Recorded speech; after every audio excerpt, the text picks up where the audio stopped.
this next session was one of the first ideas we really knew we needed to land for Cannes this year, and it was all around the issue. In a world of endless noise, endless optionality, you can do anything. What really creates loyalty, brand recognition, and enables you to win the crowd?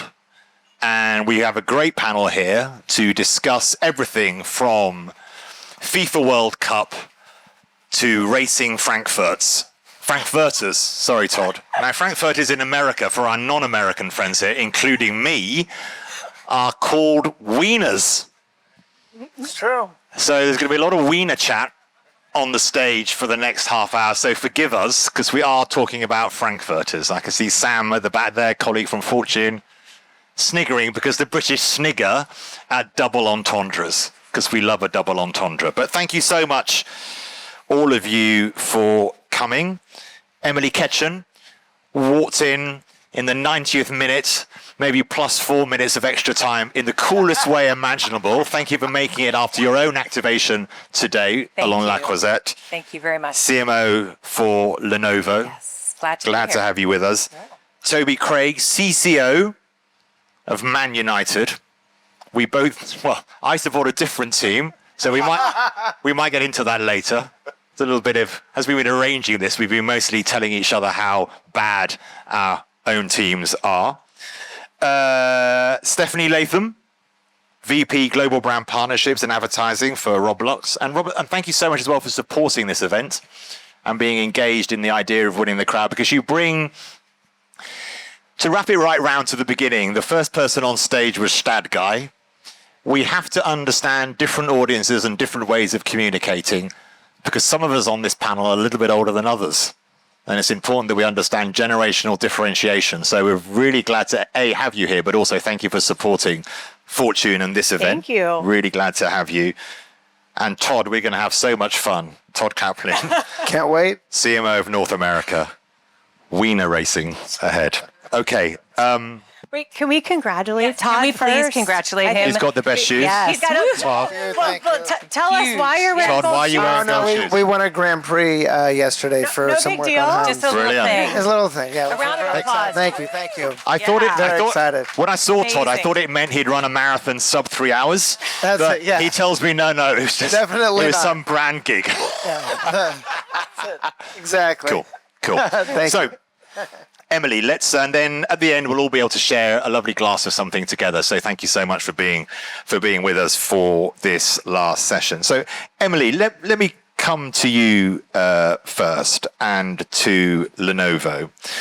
Just talk us through your approach. FIFA, F1, Ducati, creating great content and humor out of it. You use you had this great campaign with David Beckham and Gary the Chicken. Gary, who is also my husband, who does not maybe think it's quite as funny as the rest of us. If no one has do. seen the Gary.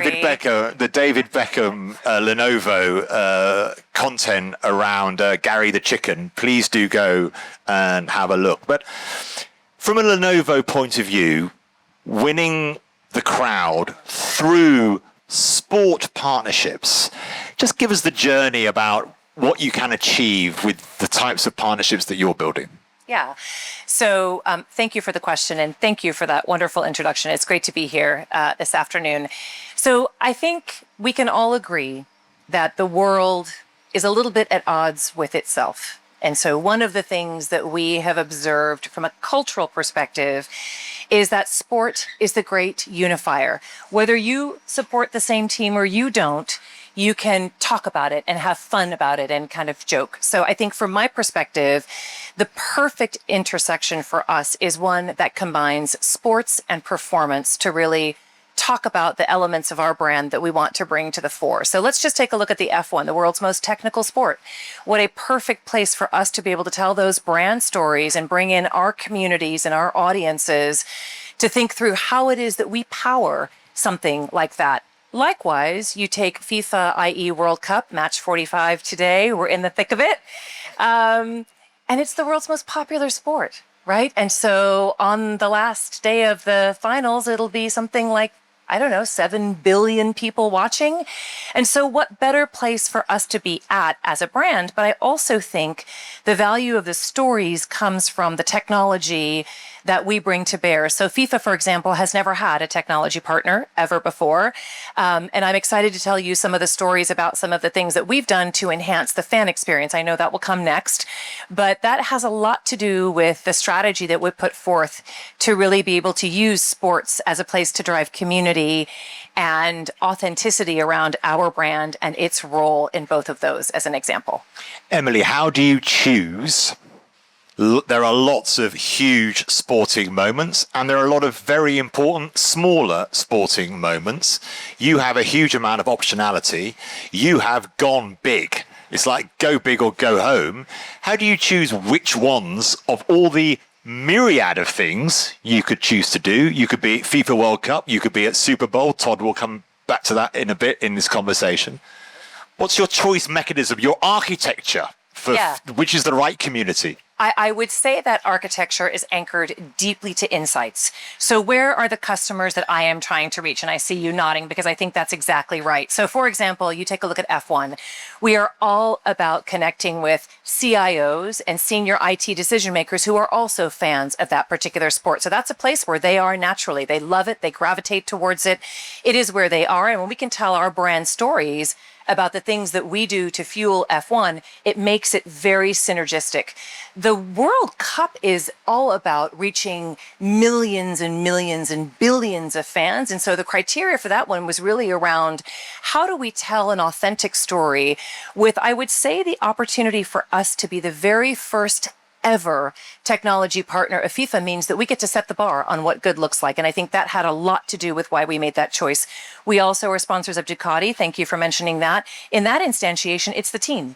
Again, about performance, about people who are so dedicated to that particular sport and to motocross that I think that that's an area where you have to make sure that in the world of motorsports, you create that real intersection between the performance, but also authenticity. Why would we be there? So that has a tremendous amount to do with the choices that we make. And again, it's based on research, data. What is our customer set looking for? What are our audiences interested in? And that has so much to do with the choices that we make.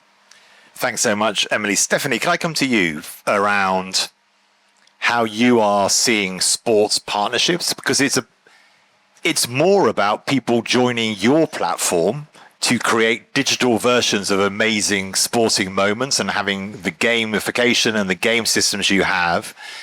And as we said, I'd love your thoughts on generational difference and how Roblox plays in a space that has become so vital to so many fans in this remarkable world that you have created, particularly for younger people. What a great question. Many layers there. So I think, Emily touched on a few things that I think are really important. One is community, and Roblox by design is based in community, creating community, finding your community, and sports is one of those types of communities. So we have 132 million daily active users, right? 70% of them, Gen Z sports fans, right? So right there's a natural overlap, but a lot of them aren't on other platforms, aren't on other places, maybe aren't even watching the World Cup on TV or in person, but guess what? They are playing FIFA soccer. And so it becomes a really interesting connection point, unification point. And for many brands and many of our sports partners, it extends the season, it brings in the next generation of fans, and it meets them where they are. Right? They're spending 12 minutes on average a day with brands out of the 3 hours they spend with us. And so you have a really interesting opportunity to start to bring them in early and build that fandom from the bottom up. And Stephanie, do you also, or are you interested in the outside way for Roblox? Should you be in sport yourself as a brand to get people to come to you, or do you not need to do that because you've already got the huge community? So you've got the directional travel of the brands coming to you, FIFA soccer game, etc., etc. So many things are activated now. Nike and everyone are with you. Do you have to go the other direction around acquisition for Roblox as a brand? I think it's an and both, right? So we have millions and millions of user-generated experiences. Think of it as it's basically a immersive digital amusement park, right? Something for everyone. So it's very easy to come to Roblox and find your community. But Gen Z and Gen Alpha move so seamlessly through virtual, through digital in the same day, in the same hour. And so I think there is a little bit of both. I think of it more as like a Venn diagram, right? Of what's authentic to us and to our brand and where should we be. And then in many instances, what's authentic to Roblox is to lead through our creators and lead through their experiences, right? So it's less about Roblox and FIFA and it's more about FIFA, or it's more about Grow a Garden, one of our top games right now, and things like that. And that brings the brands in, the users in, and also allows us to push that out. Because interesting, Toby, just building on Stephanie's point, we were talking, just before we came on stage, that Man United is a global brand with hugely engaged multi-millions of fans that love Man United. So do you always just sit back and are able to say, well, they love us already, we don't have to create it's a different type of model that you have to think about when you're a football club that is already one of the most globally recognized sports brands, and also already has many millions of people that will watch what you do, whatever you do, because they're fans. Absolutely. And thank you, Kamal and Fortune, for having us. We're in the privileged position of we take part in the world's most loved, watched and played sport, and we would say we're the biggest club of all. I know you may have something to say. We'll get into all of this. We have just over 1 billion fans and followers all over the world. We have, one number that always sort of strikes me as interesting to this: every half a second, somebody comments on Manchester United on social media. So what that means is all day, every day, people are talking about us. We can't be part of every conversation. We don't want to be part of every conversation. But we have to be really intentional and selective about when we join in and when we don't. We have this huge and rich brand following, club following, fandom, which is a passion point, which is something that people care around. They shape their worlds around. People in Manchester will shape their weekend around going to the game. People in Kuala Lumpur, Mumbai, Chicago will set their alarm in the middle of the night to get up and watch our games. Whether they have a good weekend or a bad weekend is determined by what we do on the pitch. They give us their time, they give us their passion, they give us their commitment. They expect the same back from us. They expect us to show up for them in the way that they show up for us week in, week out. And so the question for us isn't about so much attaining loyalty. It's how do we treat them with the respect that their fandom deserves? How do we offer things up to them daily that gives them a greater insight into what we do? How do we provide something physically and digitally which is relevant to them? So how are we evolving? Next season, we'll be letting Amazon's cameras in for the first time. We'll be taking part in the next iteration of All or Nothing, and we'll be giving our fans all over the world even greater insight, wherever they are in the world, to how we operate day to day. We're trying to build a 100,000-seater new stadium in Manchester. We had a huge breakthrough yesterday and acquired the big chunk of land that we needed to facilitate this. And so for the people who are coming to match days, we want to give them a world-class experience and make sure that wherever they are, however they consume it, we can provide something to them which is relevant, which is timely, and which chimes with their passion. Including dressing your avatar on Roblox, right? Absolutely. Absolutely. And we've The done Man You this. Kid is available. But Toby, Stephanie spoke about authenticity. And when you have a fan base, they can smell inauthentic a mile off, because they're Man United fans, and suddenly the stadium is full of people who see maybe going to a football game part of the kind of tourist experience. And the complaints that you have your loyalty back, who really love and have followed your brand through rain, sleet, snow and sun, have gone and watched you in the crappiest stadiums in the world, whatever it might be, have spent a ton of money, and suddenly... We've even been to Anfield. Yeah, you've even been to Anfield. Yeah, I'm not going to take the bait.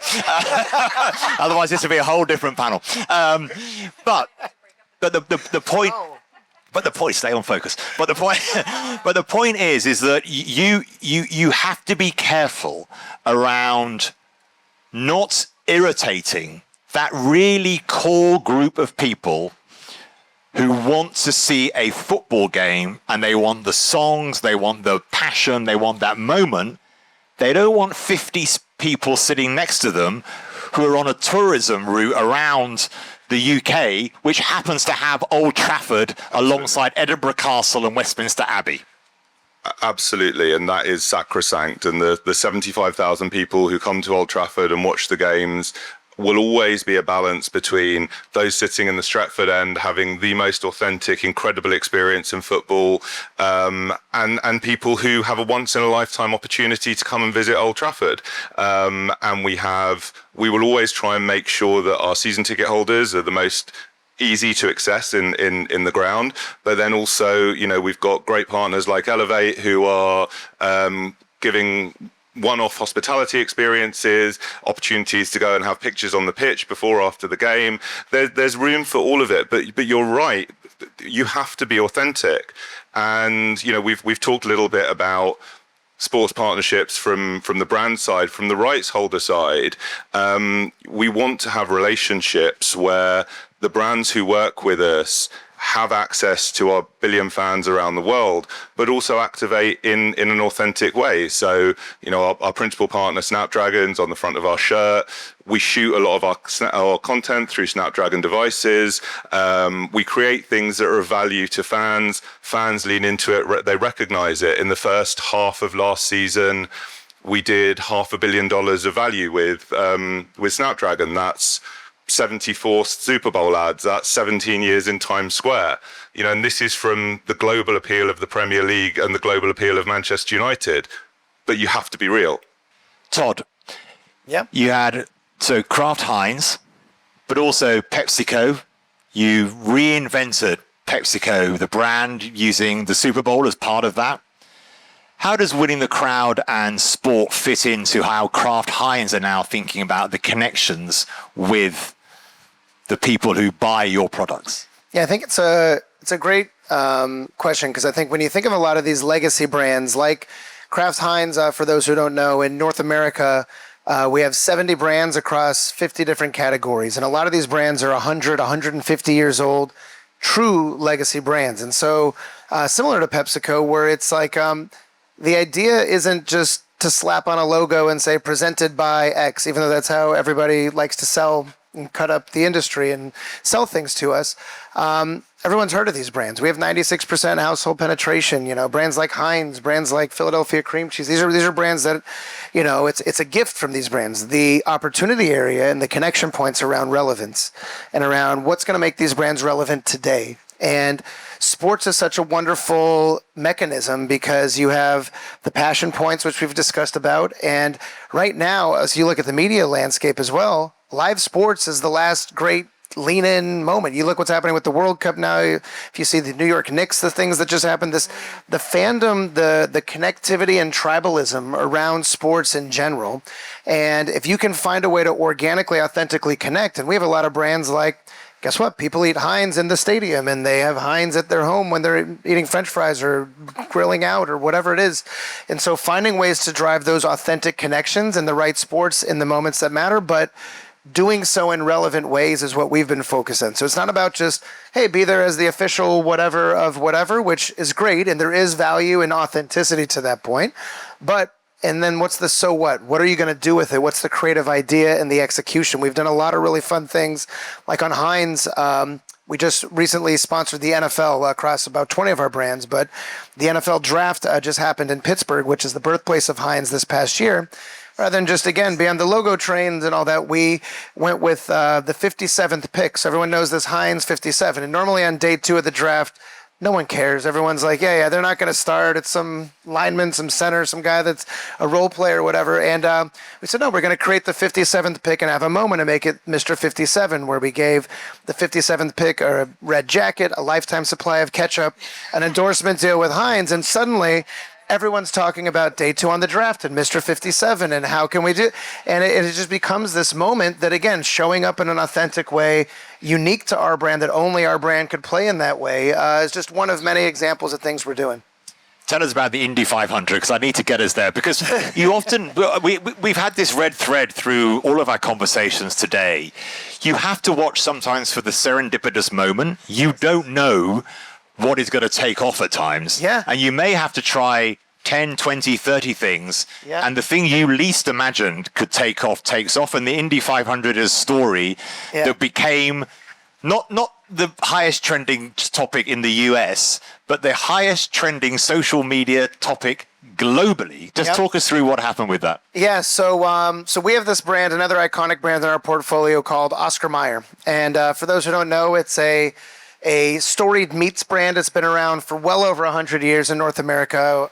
Hot dogs, bacon, deli meats, things of that sort. And again, hot dogs, frankfurters, and yes, wieners, as they're called as well. And they call it the Oscar Mayer Wiener. There's this iconic song, "Oh, I Wish I Was an Oscar Mayer Wiener," and it's part of You can stand up if you want to. storied American Shuffle folklore. those Yes. old boots. That's right. I'll click the heels together. I'll be performing later at the Palais.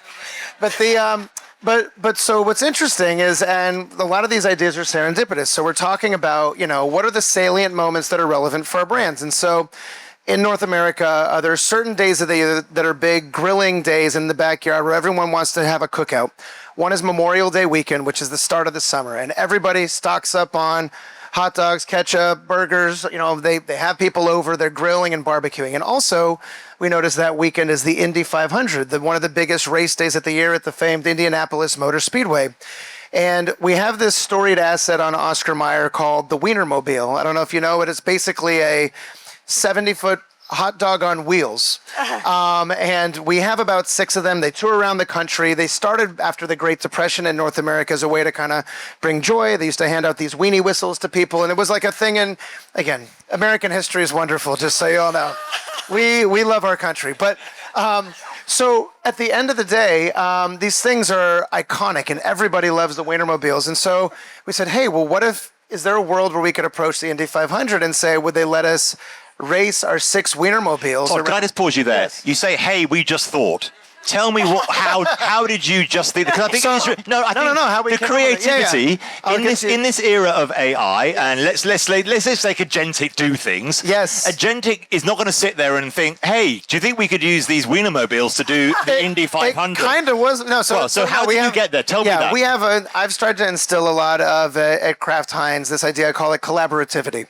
And so a lot of our best ideas are unbriefed ideas, where we get our agency partners, everyone internally, cross-functional partners together. We talk about kind of these open brief subjects, salient moments. Hey, how can we win Memorial Day weekend? What are some things we can do? And we just have these focused discussions. And this is one of the ideas that came up in the room. There was a lot of energy. And we said, wouldn't that be crazy if we race these Wienermobiles? And let's give them a call. And so we approached the Indy 500. We talked to them, and so we ended up creating the Weenie 500. And we raced 6 Wienermobiles. No joke. It was broadcast live on Fox. 80,000 people paid for a ticket to attend. 1 million people viewed it on air. There was betting on DraftKings. It got over 8 billion earned media impressions, was trending on X. And then this year we run it back in year 2. And now the drivers wanted to participate and coach the teams. And it just became a culture thing. And now every year, the day before the Indy 500, we have the start to summer is the iconic racing of the Wienermobiles at the Indy 500 track in the Weenie 500. And so we've created this event that candidly did not cost a lot. It just started and we kind of built from there. So it's, again, showing up in a salient moment. We also, by the way, Memorial Day weekend sold 1 million more hot dogs than the year prior. Yeah. So it's really this idea of driving salient moments at those times for your brands that matter, but in a relevant way, which this brand has a bit of a tongue-in-cheek personality, even just to have a Wienermobile and say the word wiener and all the fun things. Yeah. So, and I would encourage you to go online and watch the broadcast, because the announcers had a lot of fun with the innuendos and so all funny. the fun. It's absolutely hilarious. Emily, creating those moments, I think there's something around, I want to come to you on this as well, Todd, on geography, and also Toby as well, that we are different crowds in different countries. I'm always surprised how far behind fan fan experiences the UK is when you go to America and you get the real sense of the digitization of the fan experience from before you arrive at the match, through the match, and post the match. FIFA have somehow managed to sneak in four-quarter soccer, which is an absolute abomination, frankly. But anyway, let's put that to one side with these hydration breaks. But Emily, talk me about the technology and how the technology can increase the genuine fan experience. Because as a lifetime fan of Liverpool, the actual fan experience is still very recognizable and in some ways good for that to when I used to go 40 years ago. It's still quite similar. The stadium is a bit better now and the access is a bit better, but more or less it's the same. And that's a good thing. In a world of overload, yeah, for sure. It's like the Fortune magazine. That's the analog part of our business. It's nearly 100 years old, but it's coming back. People want to go back to that basics, the touch and feel. Yeah, and sure. once I've finished it, I've finished it. I haven't got 300 other activations to do, et cetera, et cetera. But tell me about the technology. I will, Yeah. for sure. I think the easiest way to share our thinking here is to give you two real examples of how the technology has really changed the fan experience. And we can come to the globalization piece. I mean, we're a brand who are in 180 markets around the world. You know, we are very much operating on a global, local level. So I think that helps to tell the stories that are meaningful to fans.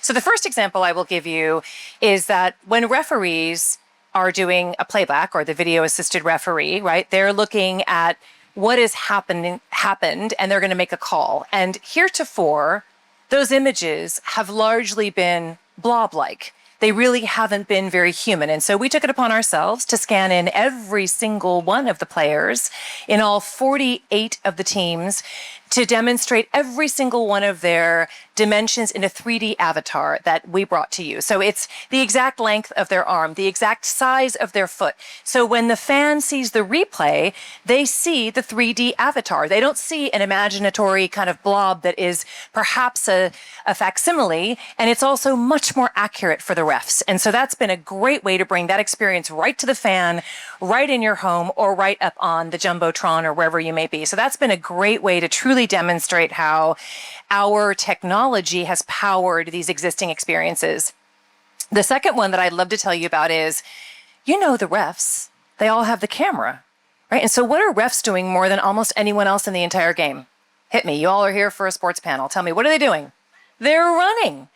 Well, as you can well imagine, that is not pleasant when you're on TV, right? So we introduced a brand new form of AI that stabilizes the camera. And so you at home, you the fan, you in the actual stadium can see the exact same image that the ref is seeing, but it is not all over the place. And it is a great experience. And so when you think about the connectivity between our brand at Lenovo, our technology that is unique and is set to power these incredible fan experiences, then you have the magic that comes together where we belong and we are part of what is powering this fandom and this great experiences, because the fans in football, and I might have said soccer 2 years ago, but I know better now. Oh, yes, I do. I know. He's like, oh, Emily. And I'm not going to tempt the two of you to have at it here. But I think that is what it really is all about. And when brands can connect legitimately with their audiences, their customers, their potential customers, if we can do this for the F1, and if we can do this for FIFA, we can most certainly do it for you. That's the story. And Emily, is that coming to Europe in the same way? Because I think America is just switched on. Let's make this thing a thing. Now, we may not want four-quarter football, frankly, but we do want some of the stuff you're doing. But Emily, there's a long way to go, isn't there, when you look at the European opportunities for brands engaging with sport? We sometimes feel a little behind where the frontier edges. It's just the beginning, right? And so these are all things that we're working on in the first turn of the crank of this relationship. The next thing that we'll do is Women's World Cup, and we'll do that in Brazil. So that will portend all kinds of opportunities for us to do even more things. What I will say that's super interesting is we started out with our technical team looking at 9 or 10 different work streams or POC, proof of concept. What were all the different things that we could do around the game to enhance the game? And we got it to 3 or 4 that are really, really meaningful. also, I would say we're just getting started, and it would portend, in my opinion, all kinds of advancements all over the world. Absolutely. Stephanie, tell us a little bit about, of course, agentic AI. How is that changing how you might be viewing the next 2-3 years in terms of your partnerships with great sporting events? Or is it making them, as you were saying, Todd, it's one of those moments where there is still this huge real life lean in moment where there is genuine jeopardy. I think this is one of the issues around that people who don't love sport maybe don't quite get, that anything could happen and often does, as we saw with the Knicks win. It's incredible to see that ending. How are you thinking about the next 2 or 3 years for Roblox as you think about your sports partnerships in particular, or your film and entertainment partnerships? Winning the crowd is obviously much bigger than just the sport part of it. This is the focus of this conversation. I mean, it's all things, right? It's doing your taxes and what laundry detergent you have, just for the record, but for the purposes of our conversation here. Look, I think the biggest thing at Roblox is we really always think creator first. And so all of the tools from Todd could wake up tomorrow morning, have the Wienermobile idea, dream it, build it in 3D, test it, then take it to, like, all of this all of a sudden becomes, had an idea Sunday morning in the shower and Tuesday it's launching, right? And so it allows you to, sports is culture. It allows you to take advantage of that stuff in really real time, particularly with a generation that is moving so seamlessly. It allows you to keep that relevance while you're building some of the technology or while you're doing some of the other stuff. And I think the next 3 years, you'll see even more of that as that dream to reality cycle just gets smaller and smaller. Toby, how do you see things developing for Man United? Do you see a situation when the fan experience before within, you're saying about the new stadium, and do we have to go through that whole infrastructure rebuild before we can get to the real point of the absolute engagement that we are getting in some instances elsewhere, without ruining the essential nature of watching a game of football? So it's interesting. So when Spurs built their new stadium, they built the go-kart track underneath. So we're now going to put a wiener racing track underneath. Let's go. Old Trafford. There's always one takeaway from every panel. If I don't see them racing down the Croisette later, I want my money back. There's two different things, and I think it's really important to separate both of them. So the sport and the purity of the sport and the experience that wraps around it. So you have to look at American sports culture and what traditionally American sports are built around, and they are stop-start sports. They are sports which have lots of natural breaks in them, and that lends itself to creating commercial moments, to creating food and beverage offering, merchandise offering.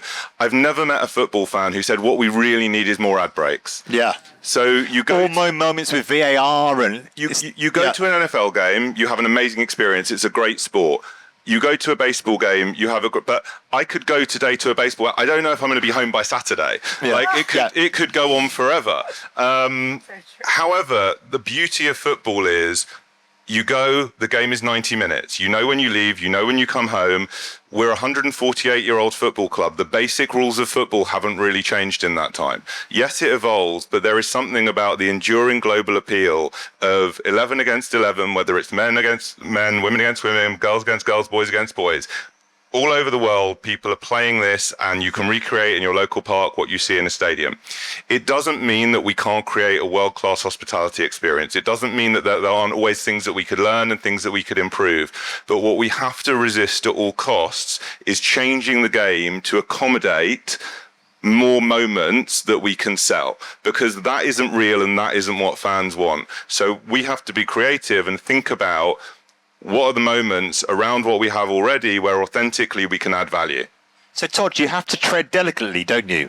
I remember when City, you might remember this, Toby, when City started those double-decker digital advertising boards, and when you watched it on telly, they were so distracting and they flashed constantly during the game. It actually sent me against the brands that were using them because they were really irritating me because I couldn't watch the football. You do have to tread carefully, don't you? And have some fun and have some archness and some irony, which you do so well, but also be respectful. It's a tricky place. I think so, and you don't want to come over the top, and with virtual signage now and all this, I mean, you have access to do it all, but I think just coming full through the stadium experience, there's also this big consumer trend, aside from the live viewing and the moments, on air, this idea of in real life events. Post COVID right now, there still is now a huge push, especially for younger generations, to have these shared experiences. And again, they're sharing them, but through their phone while they're there together. You're seeing all this stuff with World Cup now. You're seeing all this stuff as it happens. And so figuring out how to engage people in those moments. And again, knowing, especially in a lot of American sports, the statistics, the graphics, the fantasy, the betting, all the different layers that are on it. You know, we did a thing recently, just another kind of cheeky thing we've done with one of our brands. We have this brand called Jello, which is like a 130-year-old brand, like gelatin, you know, like Jello molds. And one of the things that happens in these sports stadiums is you want, you know, fans are always wondering, no, who's the loudest, who's the rowdiest crowd, you know, and there's no real way to compare. You have these stadium decibel meters where say, can I hear you? And it's like this fake graphic that goes up, and it's like, oh, I broke it, you know, and like it's never real. So what we found is, back to the technology of it all, we built some technology with some people to actually bring kind of seismograph and decibel data together with a plate of Jello, and we've created the Jiggle, where this thing called the Jellometer. It's a real thing. It's everything you do an innuendo. It's all an Basically, innuendo. just all. But we've brought it. Listen, it's all. Life is one big pun. That's how it is. But so the Jellometer, we've brought this thing now to some hockey stadiums, and the crowd goes wild, and you can measure and compare how key moments of the game you watch, you can see it jiggling throughout as fans are cheering, and it's just a visual representation that's live and very simple, back to a core equity of it. But again, this idea of shared moments, you watch people, no one goes crazier at sporting events than like the dot race on the Jumbotron or the what's under which hat, you know, it's like these stupid things that like shouldn't even matter, and it's like, people just want to get together and have this kind of shared cheering. Todd, we're at time. We're going to go and have a drink. But no, but Todd, I want to finish with you, Todd, and your golden shoes. I've got more though. He's got more. No, we want to go have a quick glass of wine together at the end of all this. But Todd, just finally, and I think, Stephanie, this fits in with the Roblox thing as well. You tell a great story about your father, you and your son watching the Lakers. Yeah. Yes. Just tell us how the three of you watch, and this will just leave us with a last thought about remembering generational difference, and then we can all go for a nice glass of rosé. No, we were talking about this, and it's an interesting just anecdote. And so you talk about how different generations consume sport differently. And I remember it came to me once when I was on a winter break, and I was seeing my dad, and my son was with me as well, and we're all Laker fans. I'm from Southern California originally, and we were talking about a game. And as we were talking about it, we all had like a little bit of a different understanding. And when I unearthed it, my dad had watched the whole game. I had watched the highlights on ESPN SportsCenter, and my son saw some TikToks of some of the top plays. And we were all talking about this really critical moment in the game and what happened, but my dad was like, oh, but they were fouling each other all leading up to it and all this stuff. And I was just like, oh, they had this comeback. And like, we had different bits of information, but this shared moment. And I thought it was an interesting insight to how people consume sport nowadays and different generational gaps. You look at these things like the Savannah Bananas. I don't know if you've looked them up online. They live on TikTok and they live in person. And watching the broadcast, they have it as well, but it's not as great of an experience. And so it's this snippet, bite-sized culture that they're building it for that first, broadcast second, which I thought was just an interesting way in. Thank you so much for joining us this afternoon. Fuel Up with Fortune. What a great panel. Join us for a drink at the back. Thank you so much, Emily, Toby, Stephanie, and Todd. Well done all.